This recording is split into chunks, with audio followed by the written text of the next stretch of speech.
If you're here because the title or thumbnail is something that caught your fancy, then I'm here to tell you that it is true.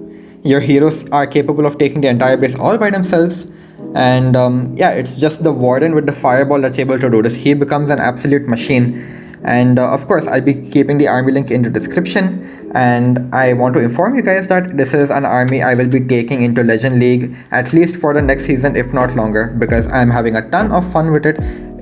It feels like you're literally taking the base apart piece by piece, and yeah, I hope you guys do give it a try as well. It's insanely fun. I will be making tutorials on this, and yeah, let's just get into them. I really hope that you guys enjoy this. Alright, here's our first base. It's a very toxic looking box style base, and I guess the first tip I'm going to give you is just remember that your fireball has a 6 tile radius, and it is calculated from the center point of the building that you are going to be targeting.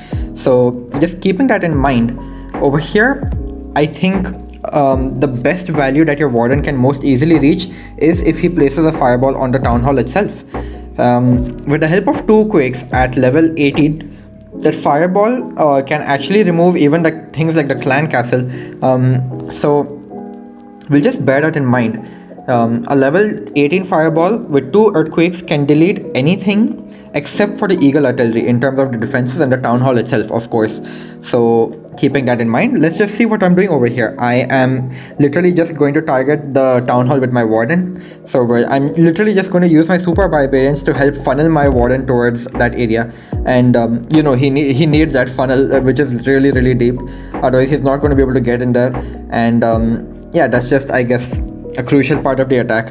So you can see I've even joined up with a flame flinger over here, and the flame flinger is going to help kind of clear the funnel while also grabbing those defenses on the edge over there for me. And you can see over here, like, this warden is an absolute machine.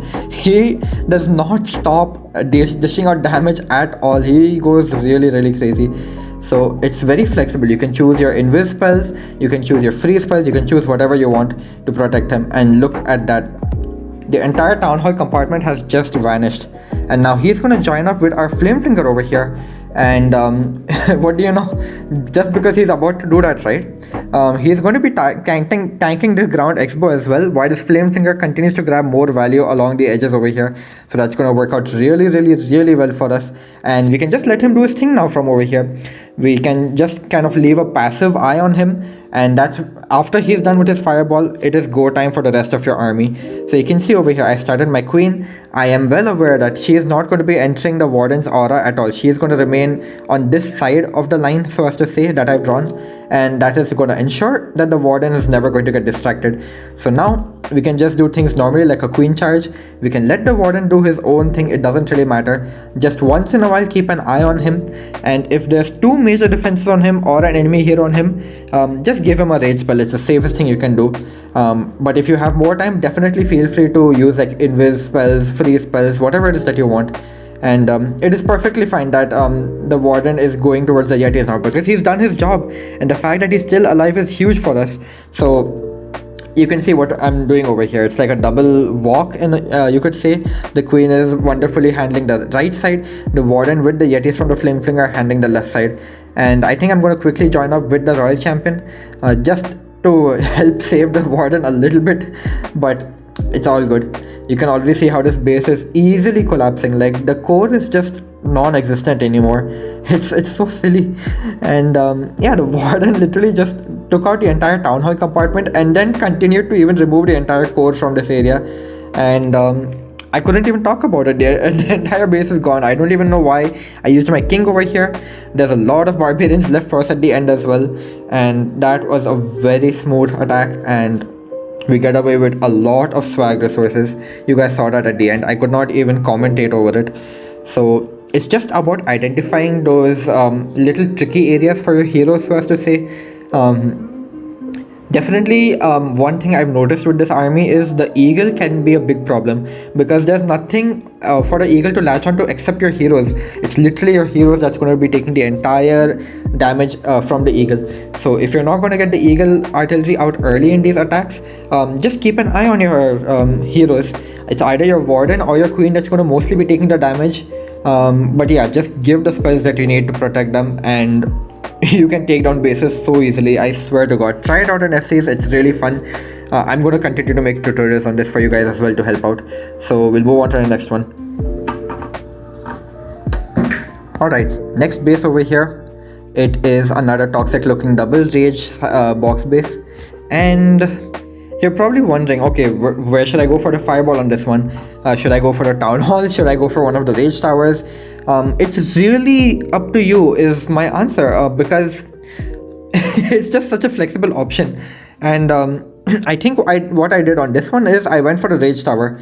And it's because the town hall is really like out in the open over here. It's not very difficult to access, but this rage tower area, for example, like this inferno is just so inaccessible, you could say. It's going to require a lot of wall breaks. It's going to require a lot of your own spells if you decided to use your heroes to push that deep in.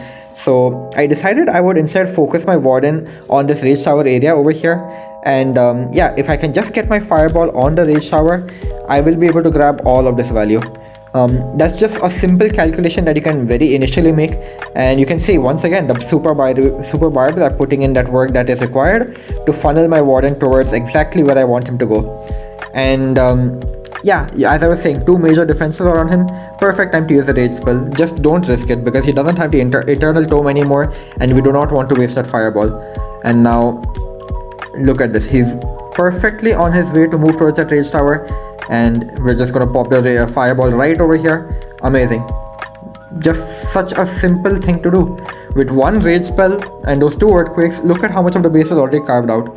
And once again, I can see now that my warden has done that job. I can see he's about to start going towards the town hall area, and that is enough for me. As soon as I see that happening, you can see I've started my queen charge also over here on the top. And they're both gonna do their own thing.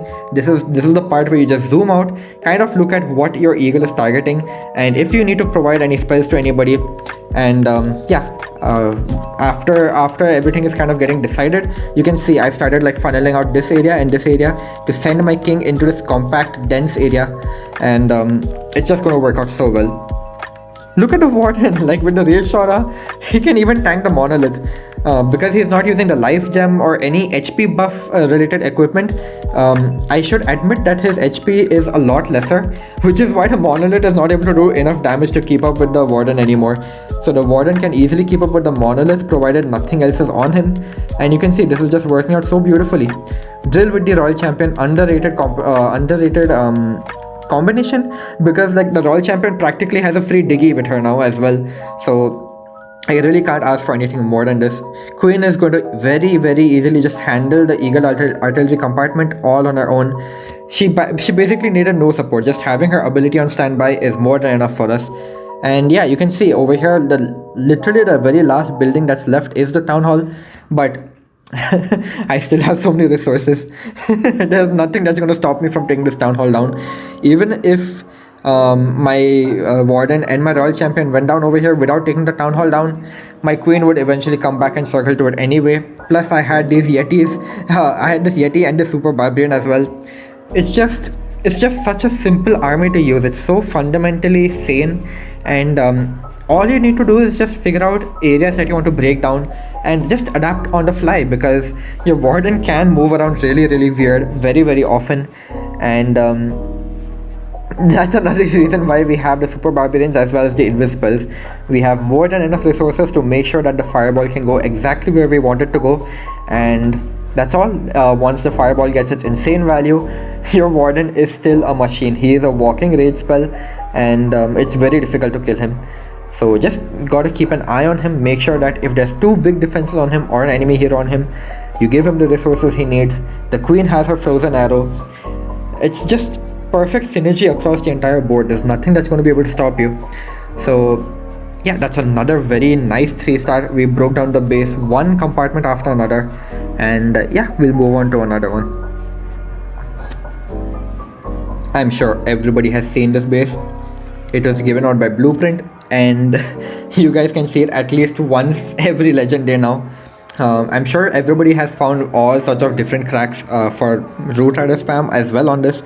But we have the fireball, and we're going to make complete use of it. We're going to absolutely abuse it on this base. You can already guess that I want to blow up something in that core, and that's exactly what we're going to do. So over here, the flame flinger is acting like a funnel tool, but you will notice I also use some super barbarians to help it out, because I want my warden to go towards this side and then towards the core. So the flame flinger will be able to easily latch onto the eagle artillery eventually. So that's one huge worry that we don't have to worry about on this base. Losing that eagle early into the attack, it's going to be a lot less damage for our heroes to deal with. And you can see once again what I'm doing over here. Just funneling out whatever I can to ensure that my warden starts going towards the core over here. And you probably guessed it, I'm going to be very patient enough so that I can get the fireball on this multi-inferno. I just need to maintain patience up until that point.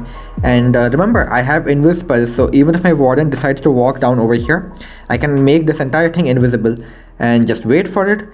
As soon as the sweeper goes down, time for the fireball. I just used the invis spell as a precaution, and look at that. 2 earthquakes, everything is gone around the town hall, and the town hall itself is also like literally only 3 shots away from dying. Such insane value, I can't really ask for anything more. Like, what's even left on this base? Look at how many resources I still have.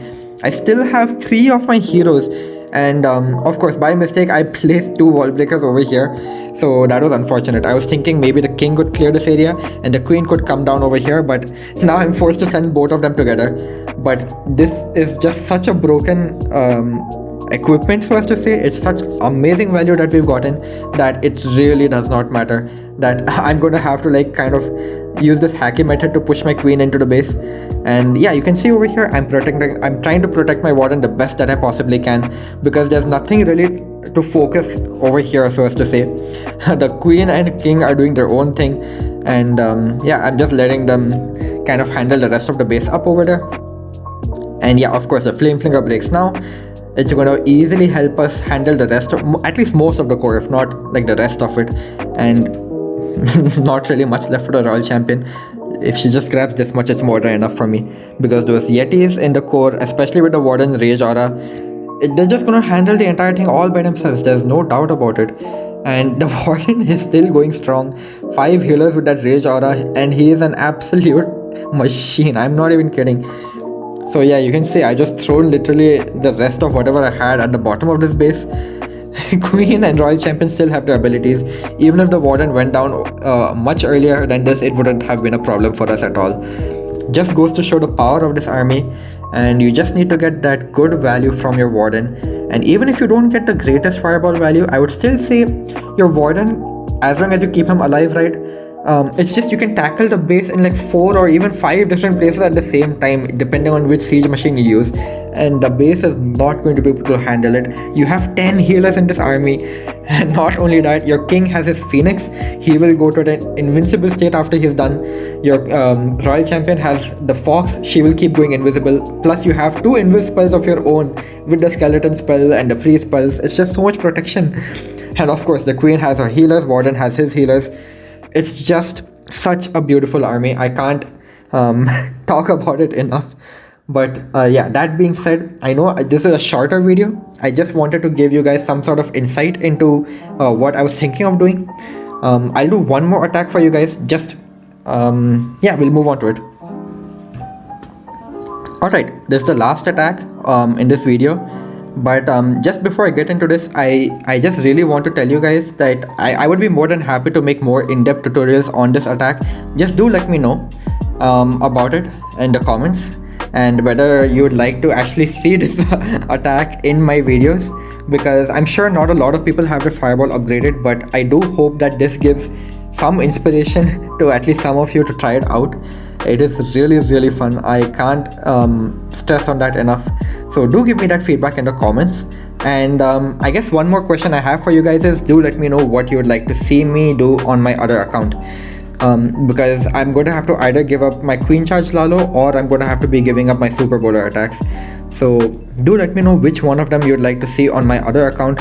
And yeah, we'll just get into this last attack for you guys. So you can already see what I'm trying to do over here. I'm trying to target this very heavy core over here. My fireball will be able to target all of it, but my earthquake will not. So that is still fine, and I'm going to show you exactly why over here. For starters, you can already see I am just using my barbarians to once again trim the sides out a little bit to ensure that my warden actually starts going towards the core.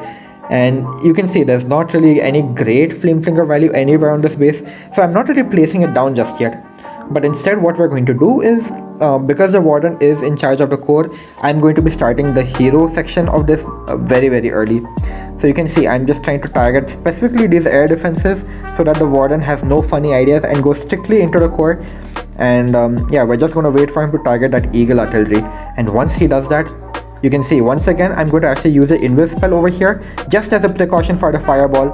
And look at that, the entire base is down to like very low HP. I did not get most of it. I just want you guys to like understand that, but it doesn't really matter. That's what I'm trying to say. It doesn't really matter. The fact that most of the core is down to like such insanely low health, with that one rage spell, this warden is gonna immediately finish off whatever he started over here. And look at that, 2 shots. The first scatter shot is down, clan castle is gone. He's gonna move on to the second scatter shot really soon, and this base is just not going to be a threat anymore. The entire core is literally gone, and he is going to keep going. That's the best part about this. He is not done with his job. He is still going to continue to charge in the core. And look at this, we have a queen charge going on this side. We have the king and drill coming over here, and I will shortly join with my royal champion as well. And remember, siege machines do not pull the attention of your warden, so I'm least concerned about my warden moving anywhere else except for the core. The queen is also doing her own thing out there. She is casually walking the edge, and look at this, guys, it's just so beautiful. The royal champion, king, sure, they're doing their thing out over here. I think my warden will die really shortly, but I'm ready to give him up. He's done more than I could have honestly asked for. Like, look at this, my royal champion, drill, everybody's all safe in the core over here. There's no base left, literally. I'm just dropping whatever last super barbarians I have, wall breaks, whatever, it doesn't even matter. I can't even talk about these attacks. They just go by so quickly and so smoothly. I guess that's more important, provided you keep your warden alive, of course. So yeah, it's very simple. There's not much to it. You can take down entire max town hall 16 bases with just your heroes. The super barbarians are honestly just funnel troops. There's nothing really that's there in this army that's anything else. It's all just funnel troops and things, maybe in case you have a flame finger to protect it. But yeah, that's the end of this video. I hope you guys did enjoy it. It was really fun to make this one, and I hope to be making a lot more videos regarding this. But yeah, do let me know in the comments whether you want me to stress on certain details about this attack more if you would like to see it.